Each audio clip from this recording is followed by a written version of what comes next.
40년 만에 돌아온 고향, 그곳은 과연 제가 꿈꾸던 낙원이었을까요?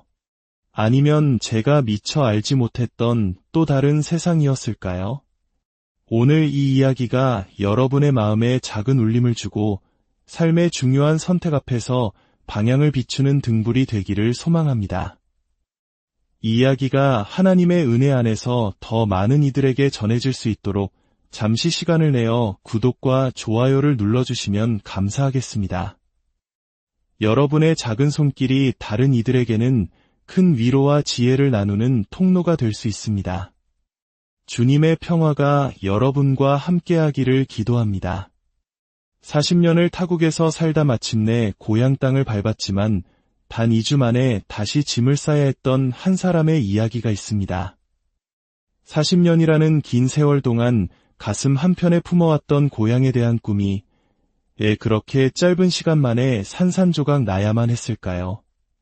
저는 시애틀에 거주하는 71살의 성도 김정혜입니다. 작년 제 인생의 폭풍과도 같았던 2주간의 한국 생활에 대한 이야기를 솔직하게 나누고자 합니다. 많은 분들이 궁금해하실 겁니다. 도대체 무슨 일이 있었기에 40년의 그리움을 등지고 다시 돌아설 수밖에 없었을까요? 솔직히 저 역시 이런 결말을 맞이하게 될 줄은 꿈에도 몰랐습니다. 제가 기억하던 한국이 이토록 변해 있을 줄도, 그리고 제 자신이 그 변화에 이토록 적응하지 못할 줄도 전혀 예상하지 못했습니다. 한국으로 떠나기 전 시애틀에서의 마지막 날들은 참으로 평온했습니다. 남편과 저는 작은 아파트에서 조용하고 단조로운 노년을 보내고 있었습니다. 아침이면 호숫가 공원을 산책하고 오후에는 한국 드라마를 보거나 책을 읽으며 소일했지요. 주말이면 어김없이 한인 교회에 나가 비슷한 연배의 교우들과 정을 나누는 것이 가장 큰 낙이었습니다. 모든 것이 평범했지만 그 안에는 나름의 만족과 감사가 있었습니다. 하지만 마음 한구석의 허전함은 어쩔 수 없었습니다. 특히 깊은 밤잠 못 이루고 뒤척일 때면 어김없이 고향 생각이 파고들었습니다. 서울 변두리에서 흙먼지를 마시며 자랐던 어린 시절, 친구들과 웃고 떠들던 청춘의 거리들, 그리고 무엇보다 한국에 있는 두 아이들이 사무치게 그리웠습니다. 큰아들은 서울의 IT 회사에서 번듯한 가장이 되었고, 둘째 딸은 경기도에서 남편과 작은 가게를 꾸리며 씩씩하게 살고 있었습니다. 아이들이 어릴 때 더 나은 교육 환경을 위해 이민을 왔지만 대학을 졸업하자마자 마치 연어가 강을 거슬러 올라가듯 모두 한국으로 돌아가 버렸습니다. 처음에는 서운한 마음도 컸지만 자식의 길을 부모가 막을 수는 없는 법이라 생각하며 애써 마음을 다잡았습니다. 하지만 세월이 흘러 나이가 들수록 그 빈자리는 점점 더 크게 느껴졌습니다. 1년에 한두 번 화면 너머로 손주들의 얼굴을 보는 것으로는 채워지지 않는 그리움이었습니다. 전화할 때마다 딸아이는 늘 같은 말을 반복했습니다. 엄마, 아빠, 이제 그만하면 됐어요. 여기로 들어오셔서 저희랑 같이 살아요. 연세도 있으신데 언제까지 두 분이서만 계실 거예요. 한국은 의료보험도 잘 되어 있고 미국보다 병원비도 훨씬 저렴하잖아요. 그 말을 들을 때마다 마음이 세차게 흔들렸습니다. 그래, 이제는 정말 고향으로 돌아갈 때가 된 것이 아닐까? 남편도 저와 같은 생각이었습니다. 은퇴한 지 10년이 넘으니 미국에서의 생활은 무료했고 나이가 들수록 천정부지로 치솟는 의료비는 큰 부담이었습니다. 그러던 어느 날 남편이 결심한 듯 말했습니다. 여보, 우리 한국 가서 살까? 아이들 말이 맞아. 우리도 이제 나이가 들었으니 마지막은 고향 땅에서 보내는 게 맞는 것 같아. 그렇게 저희의 40년 만의 귀국 준비는 시작되었습니다. 반평생의 세월이 담긴 살림을 정리하는 일은 생각보다 고되고 아쉬웠습니다. 낡은 앨범 한 장, 손때 묻은 가구 하나를 정리할 때마다 눈물이 핑 돌았지만 한편으로는 새로운 시작에 대한 설렘과 자식들과 함께할 미래에 대한 기대로 가슴이 벅차올랐습니다. 딸아이는 연신 전화를 걸어와 저희를 안심시켰습니다. 엄마, 아무 걱정하지 마세요. 저희가 집도 다 구해놓고 다니실 병원도 미리 알아봐뒀어요. 몸만 오시면 돼요. 그 살가운 말에 저희는 역시 자식들 곁이 진짜 내 집이구나 생각하며 마음 든든히 비행기에 올랐습니다. 인천공항에 도착했을 때의 그 벅찬 감정은 지금도 잊을 수가 없습니다. 40년 만에 밟는 고국의 땅, 공항을 가득 메운 한글 간판들, 정겨운 우리말로 떠드는 사람들, 그리고 어디선가 풍겨오는 구수한 김치찌개 냄새까지 모든 것이 저를 뜨겁게 환영하는 듯했습니다. 딸과 사위가 환한 얼굴로 저희를 맞았고 딸아이가 어머니, 아버지 하며 울먹이며 안겨왔을 때 저 역시 참았던 눈물을 터뜨리고 말았습니다. 그래, 이제 정말 집에 왔구나. 하지만 그 안도감과 행복은 공항을 벗어나자마자 조금씩 금이 가기 시작했습니다. 사위가 운전하는 차 안에서 딸아이가 조심스럽게 입을 열었습니다. 어머니, 그런데 저희가 준비한 집이 생각보다 좀 작아요. 요즘 부동산 값이 너무 올라서요. 남편은 괜찮다고 손사래를 쳤지만 제 마음속에는 작은 물음표 하나가 떠올랐습니다. 40년의 세월이 대체 얼마나 많은 것을 바꿔놓은 것일까? 딸이 마련해준 집은 경기도 외곽의 작은 원룸이었습니다. 보증금 3천만 원에 월세가 80만 원. 그 작은 공간의 가치가 그렇다는 것을 도무지 믿을 수가 없었습니다. 시애틀에서 살던 비록 낡았지만 방 2개의 작은 정원까지 있던 집을 생각하면 숨이 턱 막혀왔습니다. 사위는 연신 죄송하다며 고개를 숙였습니다. 어머님, 아버님, 마음 같아서는 강남의 아파트라도 얻어드리고 싶지만 저희 형편이 이것도 정말 어렵게 구한 겁니다. 하지만 진짜 충격은 따로 있었습니다. 짐을 풀고 잠시 숨을 돌리자 딸아이가 더 어려운 이야기를 꺼냈습니다. 어머니, 그리고요. 저희가 당분간 생활비를 좀 보태드려야 할 것 같아요. 한국에 오시면서 미국에서 받으시던 연금이 끊기셨잖아요. 여기서 다시 일자리를 구하기도 어려우시고요. 순간 머릿속이 하얘졌습니다. 저희는 미국에서 받던 소셜 시큐리티 연금을 한국에서도 금액은 좀 줄어들더라도 계속 받을 수 있을 거라 막연히 생각했습니다. 그 돈이 완전히 끊길 줄은 상상도 못했습니다. 남편이 당황해서 물었습니다. 그럼 우린 뭘로 먹고 살아야 하니? 저희가 도와드릴게요. 한 달에 200만 원 정도 생각하고 있어요. 200만 원. 월세 80만 원을 내고 나면 120만 원. 그 돈으로 노부부가 한 달을 살아야 한다는 이야기였습니다. 미국에서는 일주일도 버티기 힘든 돈이었습니다. 그날 밤 저희 부부는 낯선 원룸의 차가운 바닥에 누워 밤새 천장만 바라보았습니다. 여보, 우리가 너무 성급했나 봐. 글쎄, 아직 첫날이니 좀 더 지켜보자고. 하지만 마음 깊은 곳에서는 이미 불안감이 안개처럼 피어오르고 있었습니다.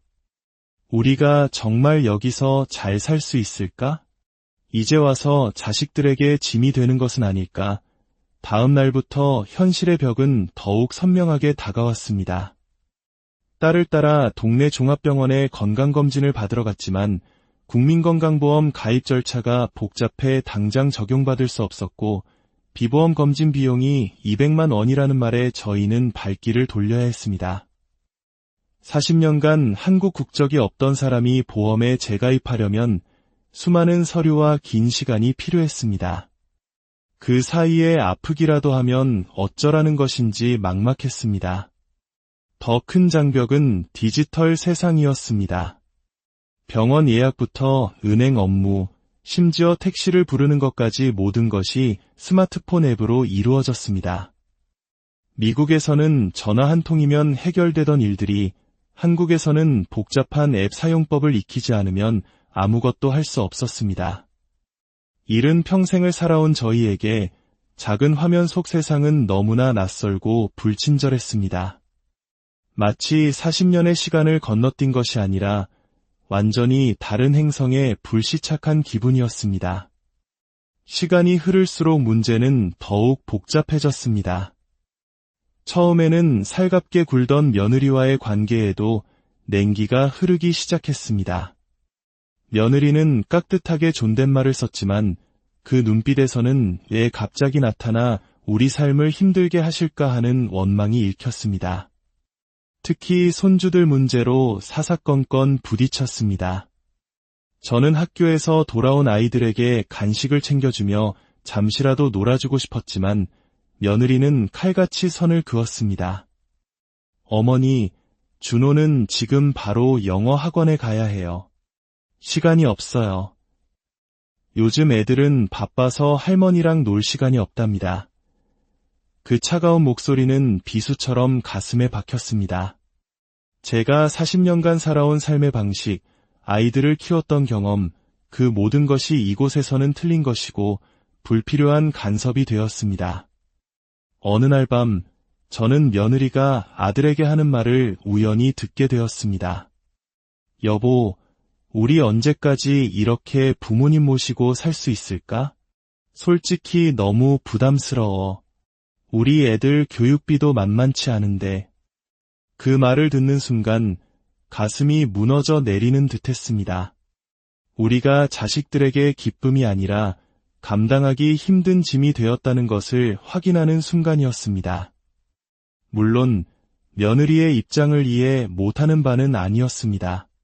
팍팍한 한국 사회에서 제 한 몸 건사하기도 힘든데 갑자기 나타난 시부모 봉양까지 떠안았으니 그 부담이 오죽했을까요?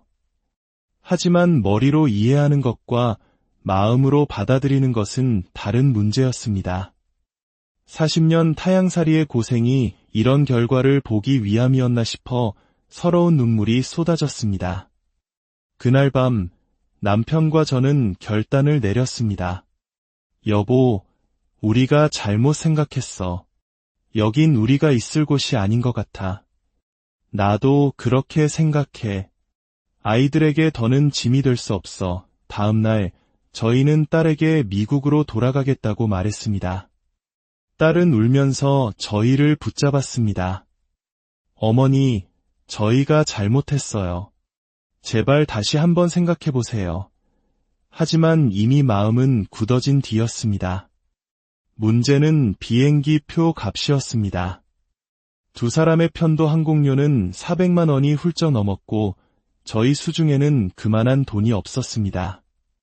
결국 저희는 딸에게 돈을 빌려야만 했습니다.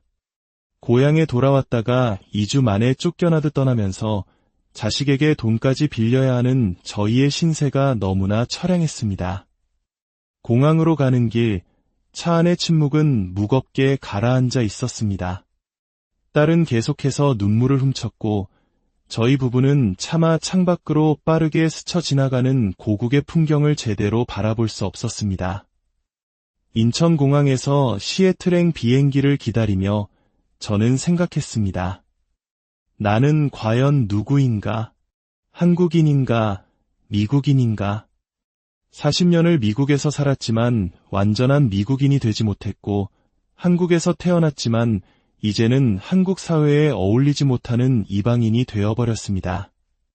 그 어디에도 속하지 못하는 경계인이 된 기분이었습니다. 비행기가 이륙하고 창밖으로 서울의 불빛이 아득하게 멀어지는 것을 보며 씁쓸함이 밀려왔습니다. 40년 전 희망을 품고 떠날 때와는 전혀 다른 감정이었습니다. 거대한 실패자가 되어 도망치는 심정이었습니다. 하지만 시애틀에 다시 도착했을 때 놀랍게도 제 마음속에는 안도감이 피어올랐습니다.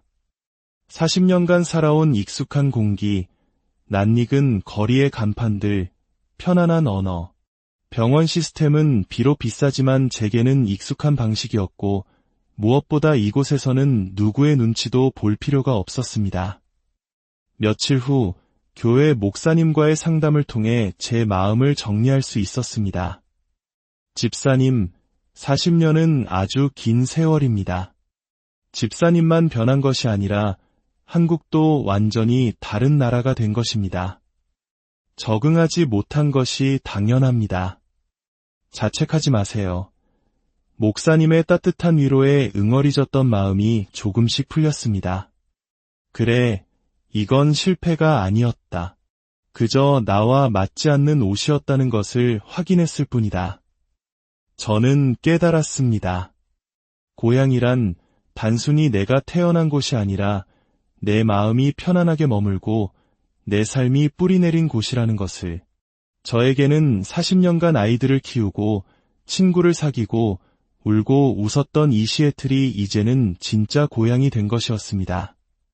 한국은 이제 가슴속에 아련하게 남아있는 추억 속의 고향일 뿐이었습니다. 지금 저는 다시 시애틀에서의 평온한 일상을 되찾았습니다. 자식들과는 화상통화로 자주 안부를 전합니다. 멀리 떨어져 있다는 아쉬움은 여전하지만 서로에게 부담을 주지 않으며 애틋한 관계를 유지하는 것이 더 지혜로운 선택이었음을 깨닫습니다.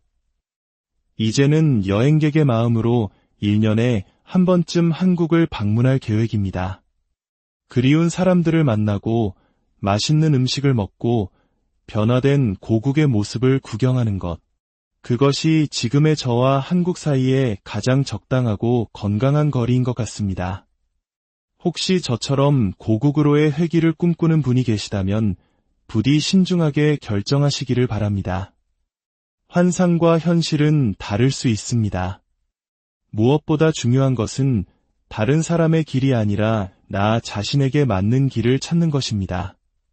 그리고 설령 어떤 선택이 실패처럼 보일지라도 그 경험을 통해 우리는 더 깊은 깨달음을 얻고 진정으로 내가 있어야 할 곳을 발견하게 될 것입니다. 돌아가는 길이 때로는 가장 빠른 길일 수도 있음을 이제 저는 믿습니다. 오늘 제 이야기가 삶의 교차로에서 고민하는 모든 분들에게 작은 위로와 지혜가 되었기를 바랍니다.